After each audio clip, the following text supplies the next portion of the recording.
Hala mga Mima, hindi natanggal. Tingnan niyo naman. Oh. Hello guys, so andito ako ngayon sa CR kasi gusto kong ma-test talaga siya kung waterproof talaga tong body lotion ng Skin Ever kasi may SPF 30 na siya plus plus plus. So may mga nakikita kasi ako na nagre-review nito na binabasa nila ng tubig tapos hindi siya basta-basta natatanggal. So lalagyan natin dito guys. Ayan. Walang kat-kat to ha. So, ayan siya guys. Wala, lakas makaputi. Grabe instant whitening. Tsaka, hindi talaga siya nag-white cast. Ang kagandahan nito guys, meron na siyang niacinamide. So ayan, kung mapapansin nyo, tingnan nyo naman, di ba? Instant. Ngayon, iti-testing natin ngayon sa tubig kung matatanggal ba siya basta-basta ng water. Ito yan guys. Ayan, ayan siya. Medyo madilim lang ng konti. Babasain natin ng tubig.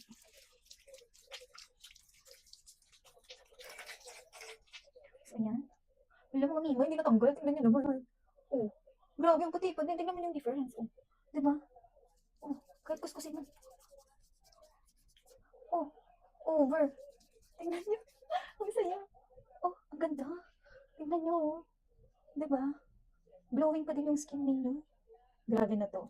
Kaya pala laging sold out to at nagtitrending ngayon dito sa TikTok shop. Kaya kung ako sa inyo, i-check out nyo na yan.